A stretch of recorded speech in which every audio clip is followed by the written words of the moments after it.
Clip number 821۔ اس clip میں قرآن پاک کی سورہ طٰہٰ کی آیت نمبر 74 سے 77 تک کی تلاوت، ترجمہ اور تفسیر قرآن صراط الجنان آپ سماعت فرمائیں گے۔ بسم اللہ الرحمن الرحیم۔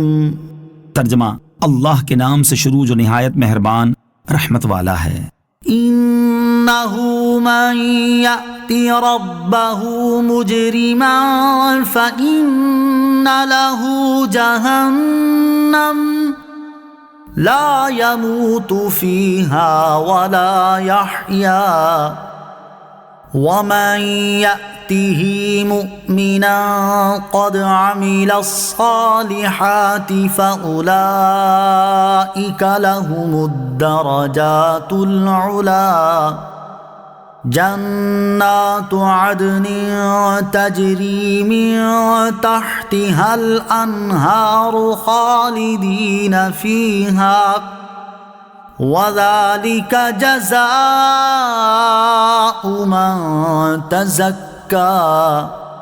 ترجمہ: بے شک جو اپنے رب کے حضور مجرم ہو کر آئے گا تو ضرور اس کے لیے جہنم ہے جس میں نہ مرے گا اور نہ ہی چین سے زندہ رہے گا، اور جو اس کے حضور ایمان والا ہو کر آئے گا کہ اس نے نیک اعمال کیے ہوں تو ان کے لیے بلند درجات ہیں، ہمیشہ رہنے کے باغات ہیں جن کے نیچے نہریں جاری ہیں، ہمیشہ ان میں رہیں گے، اور یہ اس کی جزا ہے جو پاک ہوا۔ انہ من یأتی ربہ مجرما، بے شک جو اپنے رب کے حضور مجرم ہو کر آئے گا۔ اس آیت اور اس کے بعد والی 2 آیات کے بارے میں ایک قول یہ ہے کہ یہ جادوگروں کے کلام کا حصہ ہے، اور ایک قول یہ ہے کہ یہاں سے اللہ تعالیٰ کا کلام شروع ہو رہا ہے، اور ان آیات کا خلاصہ یہ ہے کہ بے شک جو اپنے رب عز و جل کے حضور فرعون کی طرح کافر ہو کر آئے گا تو ضرور اس کے لیے جہنم ہے جس میں نہ مرے گا کہ مر کر ہی اس سے چھوٹ سکے، اور نہ ہی اس طرح زندہ رہے گا جس سے کچھ نفع اٹھا سکے، اور جن کا ایمان پر خاتمہ ہوا اور انہوں نے اپنی زندگی میں نیک عمل کیے ہوں، فرائض اور نوافل بجا لائے ہوں، تو ان کے لیے بلند درجات ہیں، اور وہ درجات ہمیشہ رہنے کے باغات ہیں جن کے نیچے نہریں جاری ہیں، ہمیشہ ان میں رہیں گے، اور یہ اس کی جزا ہے جو کفر کی نجاست اور گناہوں کی گندگی سے پاک ہوا۔ فَأُولَئِكَ لَهُمُ الدَّرَجَاتُ الْعُلَى،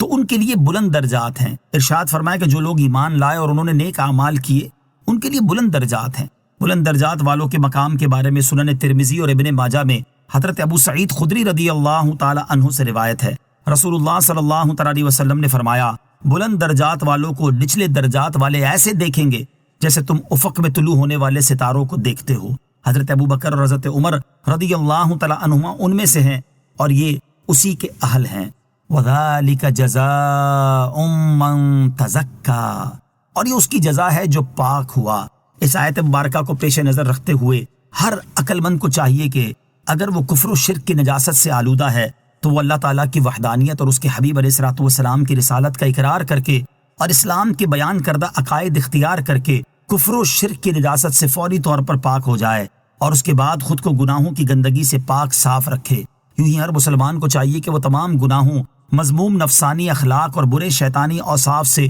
خود کو پاک کرے، تاکہ قیامت کے دن اسے اللہ تعالیٰ کی رحمت سے حصہ ملے اور اس کے فضل و کرم کے صدقے جنت میں بلند درجات نصیب ہوں۔ اے اللہ عز و جل، ہمارے تمام گناہوں اور ساری خطاؤں کو معاف فرما، ہمیں گناہوں سے بچنے اور نیک اعمال کرنے کی توفیق مرحمت فرما، ہماری زندگی اور موت دونوں کو بہتر فرما، دین اسلام پر ہمیں ثابت قدمی نصیب فرما، حشر کے دن ہمیں اپنے حبیب علیہ الصلوۃ والسلام کی شفاعت اور ان کے صدقے میزان عمل اور پل صراط پر آسانی عطا فرما، اور ہم تیرے حبیب علیہ الصلوۃ والسلام کے صدقے تجھ سے جنت، اس میں بلند درجات اور تیرے حبیب علیہ الصلوۃ والسلام کا پڑوس مانگتے ہیں۔ اے اللہ عز و جل، اپنی رحمت اور فضل و کرم کے صدقے ہمیں یہ عطا فرما، آمین۔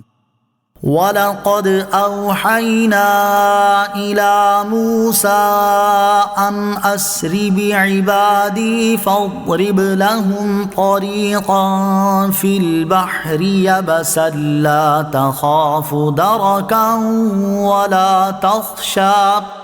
ترجمہ: اور بے شک ہم نے موسیٰ کی طرف وحی بھیجی کہ راتوں رات میرے بندوں کو لے چلو اور ان کے لیے دریا میں خشک راستہ نکال دو، تجھے ڈر نہ ہوگا کہ فرعون پکڑ لے اور نہ تجھے خطرہ ہوگا۔ وَلَقَدْ أَوْحَيْنَا إِلَى مُوسَىٰ، اور بے شک ہم نے موسیٰ کی طرف وحی بھیجی۔ جب حضرت موسیٰ علیہ السلام کے معجزات دیکھ کر فرعون راہ پر نہ آیا اور اس نے نصیحت حاصل نہ کی اور وہ بنی اسرائیل پر پہلے سے زیادہ ظلم و ستم کرنے لگا، تو اللہ تعالیٰ نے حضرت موسیٰ علیہ السلام کی طرف وحی فرمائی کہ راتوں رات میرے بندوں کو مصر سے لے چلو۔ اور جب آپ لوگ دریا کے کنارے پہنچے اور فرعونی لشکر پیچھے سے آئے تو اندیشہ نہ کرنا اور ان کے لیے اپنا عصا مار کر دریا میں خشک راستہ نکال دو۔ تجھے ڈر نہ ہوگا کہ فرعون پکڑ لے اور نہ تجھے دریا میں غرق ہونے کا خطرہ ہوگا۔